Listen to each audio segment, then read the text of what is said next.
Magandang hapon po. Nabulabog ng rambol ang isang burol sa Malabon at 2 lalaki roon ang kinuyog. Isa ang patay matapos mabugbog at masaksak. Arestado ang mga suspect ng isa. Nagkubli pa sa tangke ng tubig. Nakatutok si EJ Gomez. Pasado alas 2 ng madaling araw noong Biyernes, kita sa kuhang ito ang pagpasok ng ilang kalalakihan sa isang lamay sa Jacobe Compound sa Barangay Maysilo, Malabon. Maya-maya, may nambato at mabilis na nagkagulo. Isang lalaki ang hinabol at hinila ang isa pa. May lalaking kumuha ng pamalo.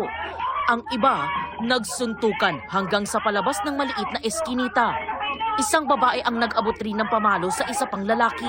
Hanggang paulit-ulit nang hinampas ng 2 lalaki ang 2 pang lalaki na na-corner nila sa gate ng compound. Walang tigil sa paghampas ang lalaki na kapulang t-shirt. Saka tumakbo bitbit ang kanyang pamalo kasabay ang iba pang sangkot. Iniwan nila ang 2 biktima na bugbog sarado at may mga saksak pa sa katawan.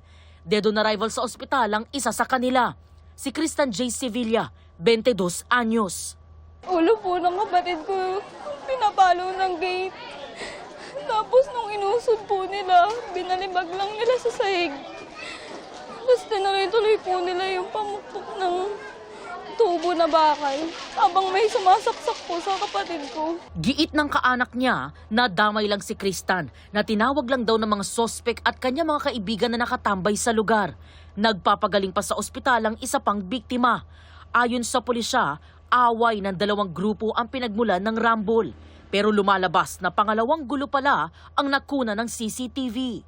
Yung unang away, isa lang muna yung na-involve na kamag-anak na itong mga suspect natin.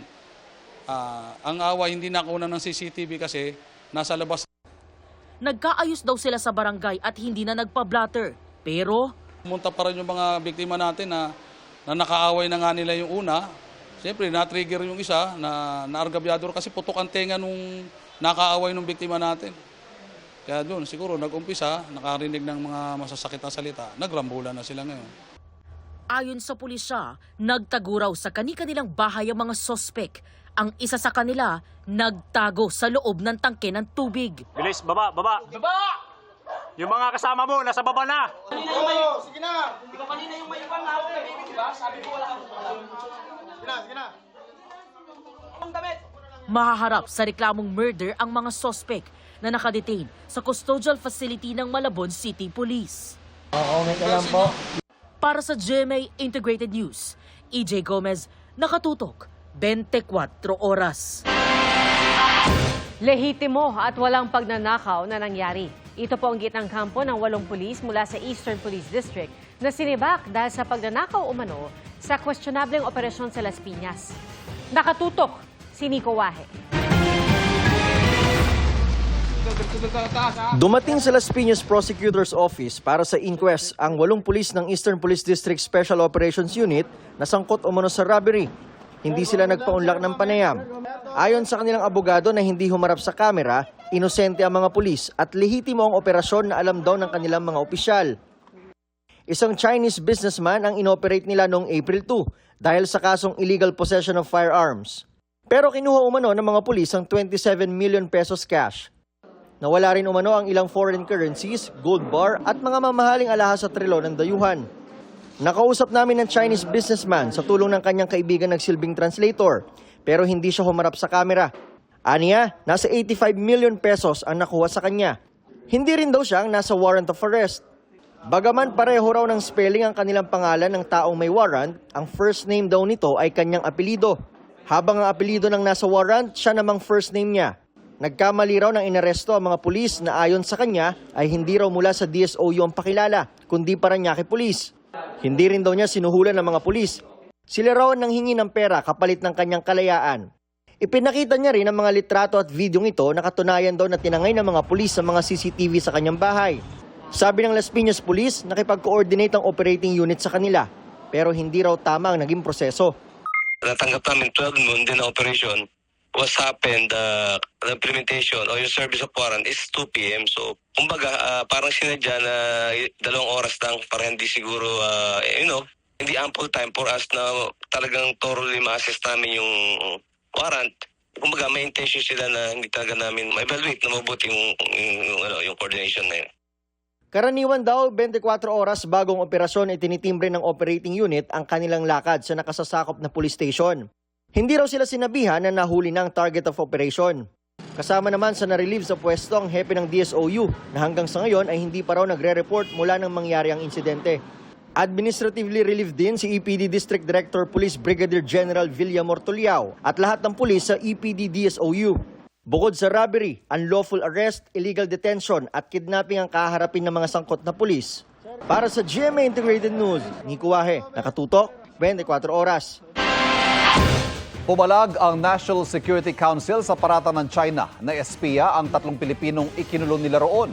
Tila gumagantian nila ang China at naniniwala silang edited o kaya'y scripted ang video ng Chinese government na umano'y pag-amin ng 3. Nakatutok si Jonathan Andal.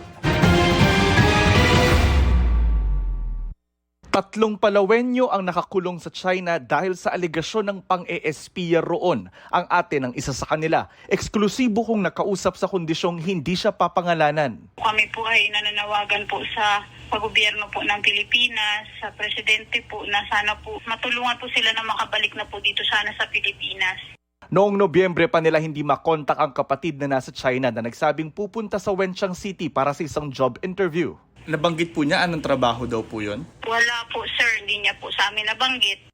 Batay sa ulat ng Chinese media, may kuha ng video na umamin umano ang 3 Pilipino na sila raw ay espiya ng Pilipinas. Kinumpirma ng aking kausap na kapatid niya nga ang nasa video pero di raw totoong espiya ito kahit pa may pag-amin ito sa video. Unang-una, yung kapatid po namin, maalam naman po siya sa mga batas sa China. Siya rin nga po nagsasabi sa amin na ganito bawal doon, ganito, ganyan.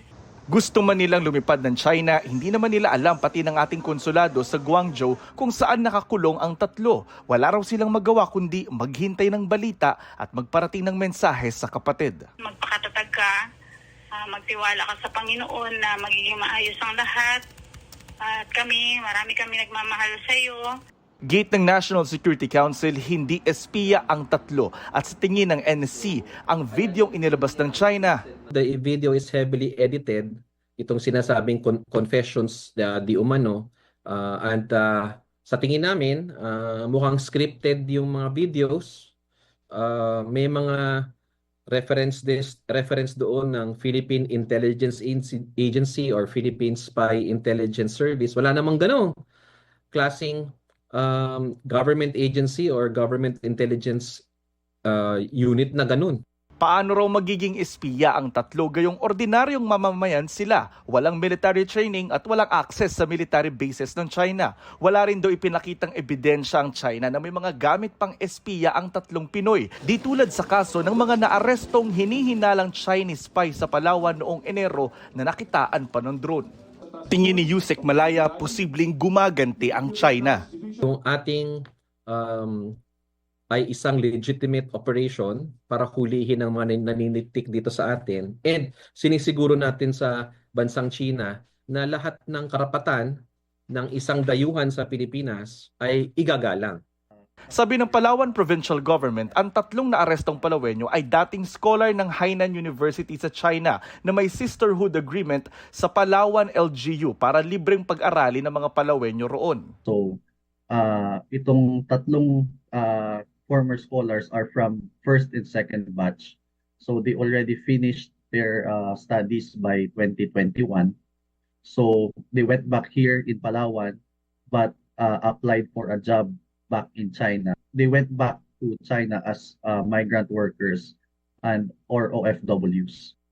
Ang isa nagtatrabaho na roon bilang English instructor sa isang universidad. Ang isa naman nasa pharmaceutical company at ang isa nagtatrabaho sa isang coconut factory. May 19 pang estudyanteng Pilipino na nasa Hainan University at 3 sa mga ito gusto na raw umuwi ng Pilipinas dahil sa takot. There's no more intention of renewing the memorandum of agreement with Hainan University to send scholars in China. Para sa GMA Integrated News, Jonathan Andal, nakatutok, 24 oras.